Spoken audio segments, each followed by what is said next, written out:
All right, guys, no surprise, things were not correct. That's just how it goes. Because the servos, I didn't like label them or anything when I had put them connected to the Flybarless controller. So who knows what happened there. The tail servo is not centered very well.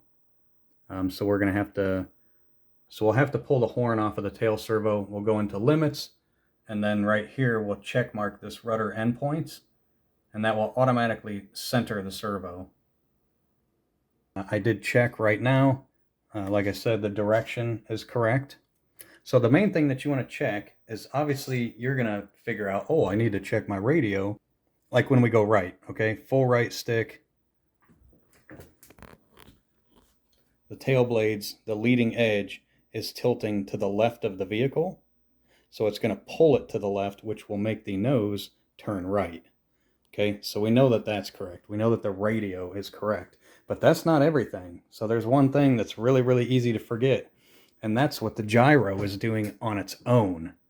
So when this vehicle drifts or the wind catches the tail, right, is it going to bring it back the correct direction? So if we move the tail this way, if we move the tail, now I'm facing the helicopter, right? If I move the tail to my left, the leading edges should point right, because that means it's going to pull it back right. And if I move it to my current right, all it did was straighten them out, but it's tilting the leading edges that way. So if the tail drifts this way, it's going to pull it back that way, which is correct. So you need to test two things with a rudder servo. First, you need to test that when you move your stick, it's going the correct way. So when you go full right, that means that you want your nose to turn to the right. That would mean that the leading edge of your blades needs to be going to the left, because then it will pull the tail to the left and make the vehicle turn to the right. Again, you need to check your stick first. After you check your stick, you need to make sure that your gyro is actually working correctly. Because if either one of these are not correct, or let's say it's doing its job correctly for automatic corrections of wind and things like that, okay? But let's say your stick is not correct. You absolutely do not want to reverse it in the radio, because now your gyro will be mixed up.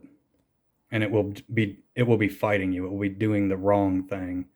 You have to change it in here. So if you're looking at your servos, here's your servo reversing, right? So you would have to check mark channel 4 if it was reversed on your radio. And then that will change it on your radio, but this will still grab and go the correct way automatically. Again, remember that. It gets confusing. It's super easy, but it gets confusing easily as well. So the other thing that we are doing right now is, these are our 3 cyclic servos, right? Channel 1, 2, 3, right? So when we give right stick, it's tilting to the right. Awesome. When we give left stick, it's tilting to the left. When we give forward elevator, it's tilting forward. Perfect. When we give rear elevator, it's tilting backwards. Great.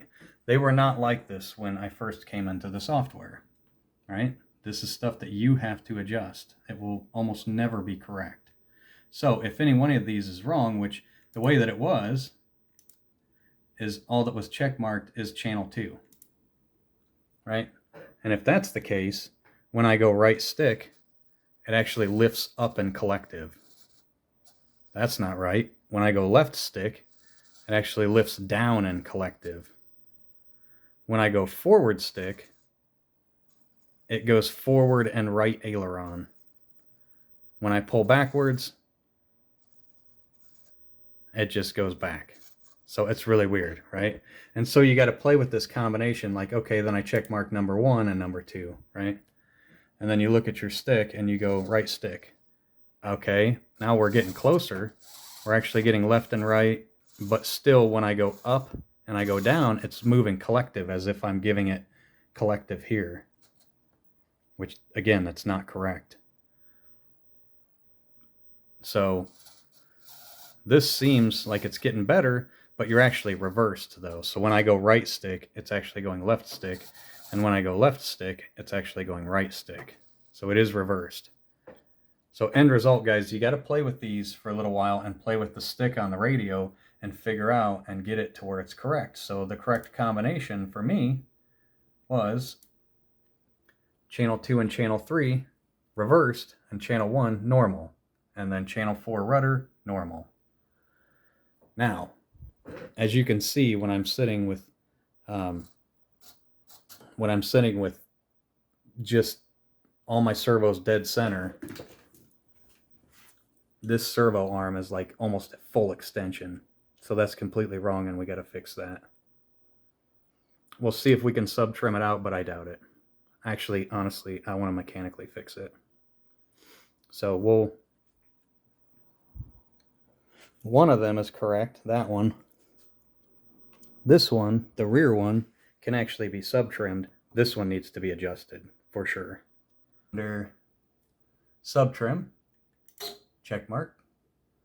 So that, when you check mark that, this thing should be at 0 collective, and the entire swash plate should be completely flat, which you can see it's horribly tilted to the left. All right? So what we're going to do is we're actually going to start sub-trimming our aileron, right? Wrong way. And we cannot sub-trim it out. Yep, there's not enough. So we are going to have to move that horn. So let's set all these back to 0 again. And then, so we're going to set all these back to 0 and then uncheck mark. And then we're going to come over to limits and we're going to check mark rudder. And we're going to set it as close to center as we can without it binding up. All right. And then these two we're not going to mess with right now yet, cyclic ring and collective pitch, because we haven't actually pitched our blades yet. So once we do that, then we can mess with those. So since we've made some adjustments, rudder common gain, it's at 1.4. That is too high for me. I do 1.25. And then rudder, I actually crank up to 10. So what this is this is your response. So how quickly do you want things to respond? So this is rudder here. This is your piro rate. How fast you can make it spin in a circle with the tail. So I'm going to set mine to 10 because that's what I'm used to and that's what I do. If I'm not getting enough cyclic response, I'll actually turn this up.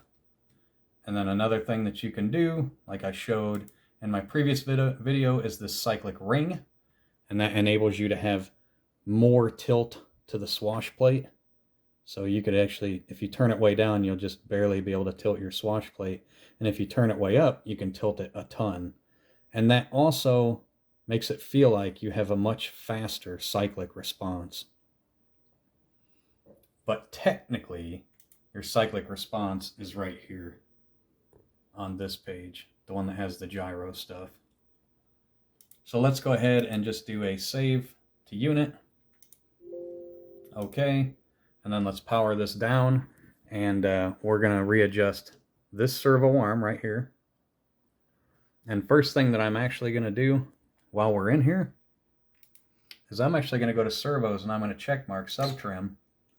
That way we know what it thinks is 0 for all of our servos. And then I'm going to pull power on this device. That way they're all set dead center. Right? So let's do that real quick and then we'll come back. All right, so the pain in the ass part about having put it all together and then having a servo arm that's just completely wrong is you have to dismount 1 or maybe even 2 servos depending on what you're looking at here. So with this situation, we're only going to have to dismount 1 servo.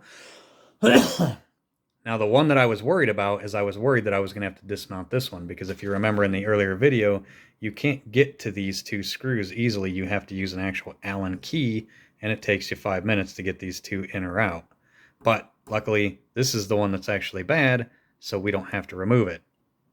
You want to remove the next one in line. So we have to remove this one, and I already pulled all 4 of the screws, right? Now we can actually just pull this out, and we have access to... And now we have access to the screw that holds that arm. And remember, we want to keep these arms in the position that they are in, because we're going to pull it off and then we're going to center it dead, right? And this one was a little bit off too, that I probably could have fixed with sub trim, but I'm going to go ahead, since I had to dismount the servo anyway, and we're going to go ahead and straighten the arm. All right, guys, we got the servo horn readjusted, right? I actually adjusted both of these. They're back mounted again. I plugged it back in. So just kind of a tip, sometimes you shut everything down and then you need to take your vehicle and put it somewhere else to make an adjustment. It's very, very easy to accidentally leave the USB in and grab your vehicle and then snap your USB off right here. And then you'll need a new cord, obviously. Ask me how I know that. But anyway, we got these recentered. And it looks like when I check mark the box for sub trim, I don't hear the servos move a bit. So they're all dead centered, but the swash is off though. You can actually see that it's tilting forward quite a bit. The side to side actually looks dead on. So mechanically we got that. But we are going to need to adjust the sub trim to drop the rear a little bit. So we're going to go to elevator and see we're dropping it there. If you can actually see, I'll drop it a lot, right?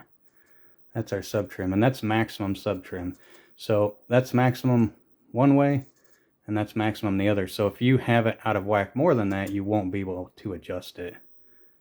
So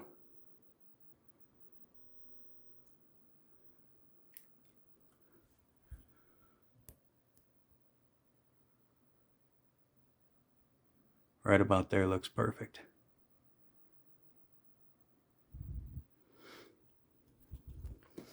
And then let's just check the side to side again.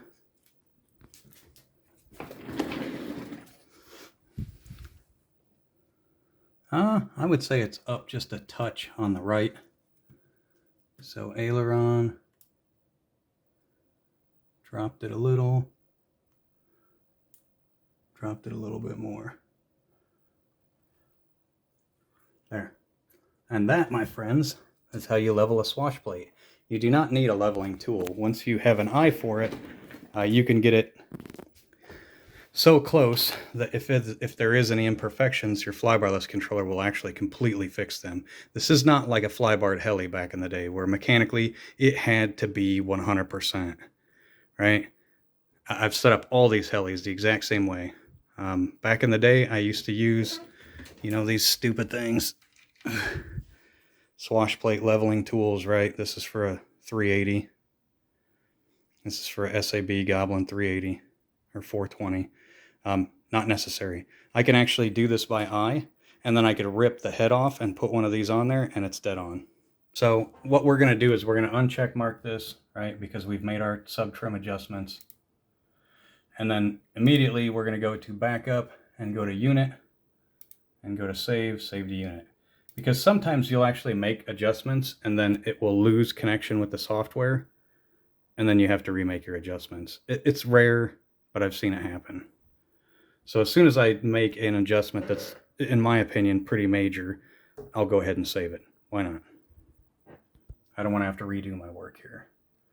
So let's go over to limits now, and let's go back to rudder endpoints. All right, so now we can center this. Can center both of these, and then uncheck it. All right, now we can put our horn on at a 90-degree angle. So let's do that real quick. So all that I did was straighten my tail blades decently, and then pop the horn on, again, in a 90-degree angle. Now, I did not put the screw in it yet because I want to make sure that it's correct.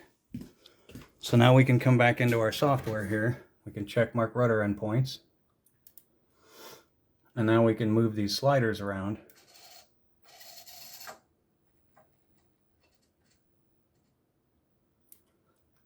First, I'm going to get it adjusted. And then I'll show you guys what to do. Okay, the rudder is now adjusted. So now we have, when we go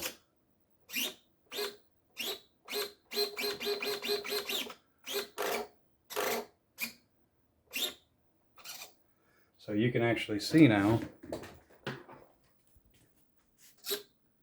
that's actually a little bit close for my taste. Now that one right there, you can see there's still a gap.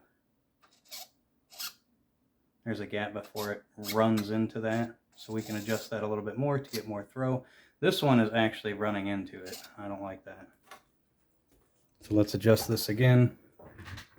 So again, we'll check mark this. This is actually a very crucial thing, guys. When you mess with this thing, and if your servo is set wrong and you start sliding these bars, it will jam it all the way over and your servo will go, and if you leave it, you'll burn it up. So this is actually very crucial.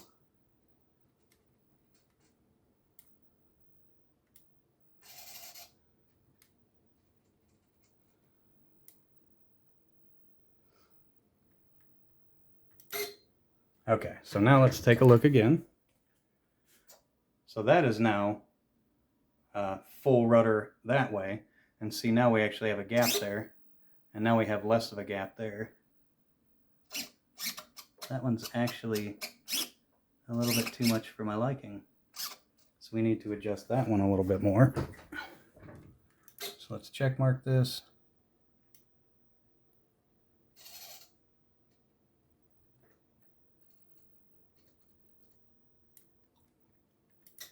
All right, let's see what that's like. There we go.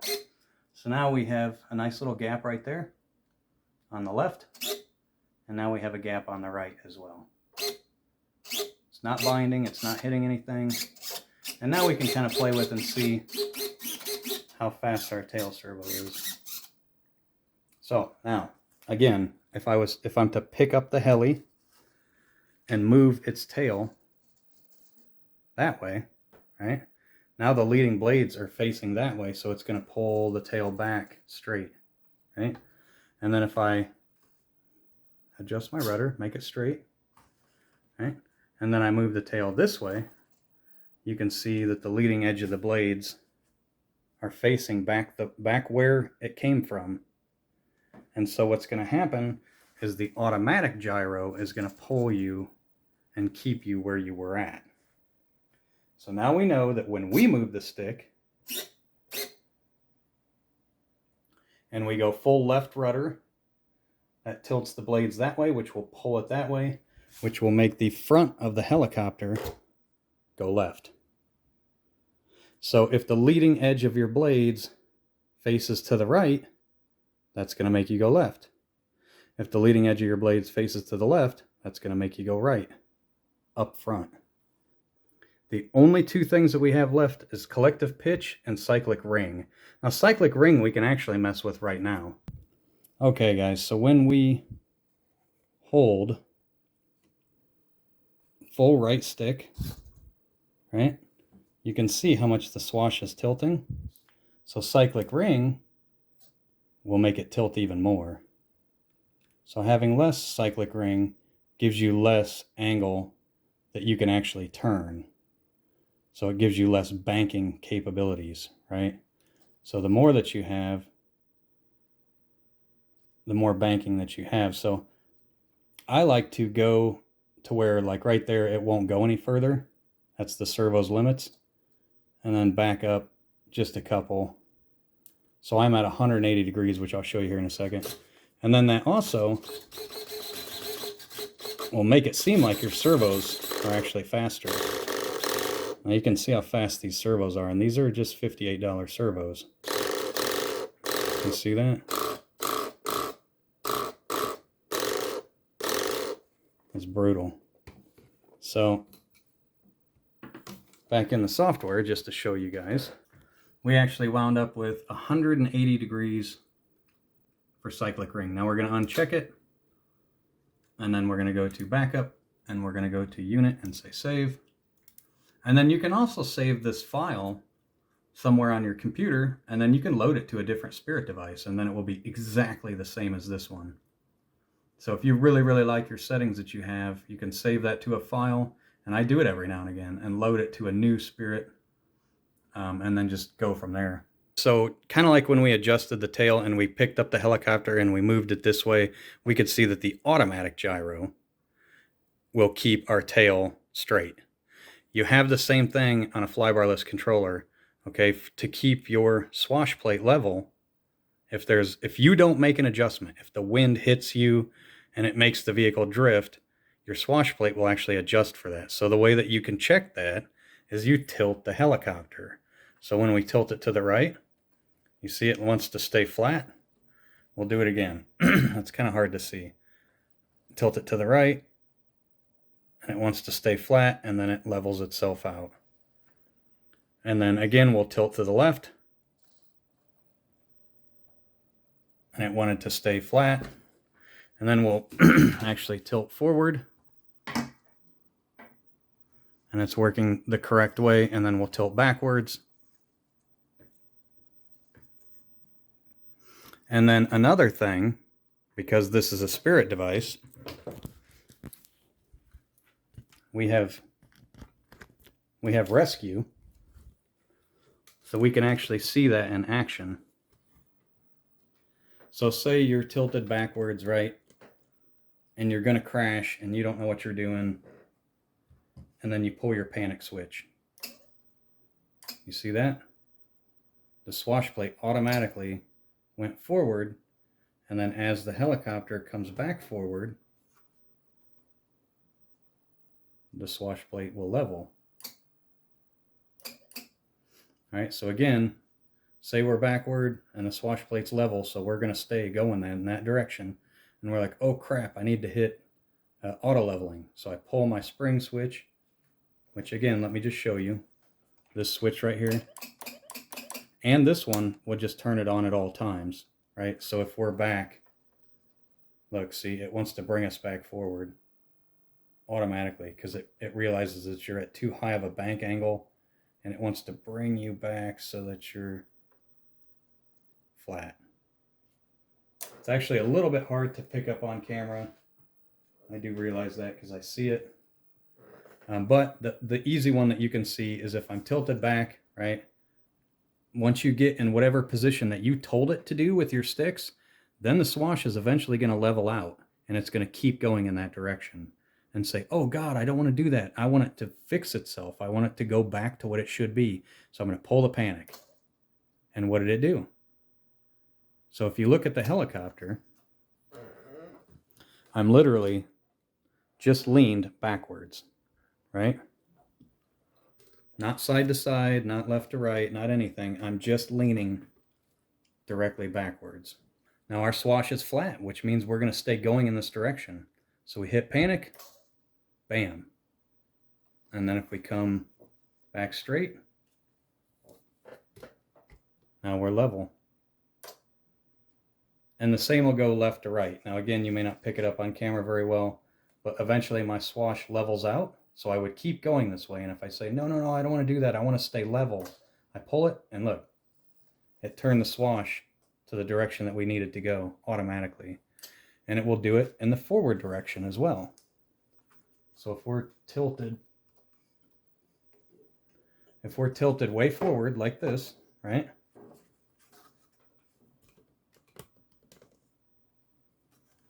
Tilted completely forward.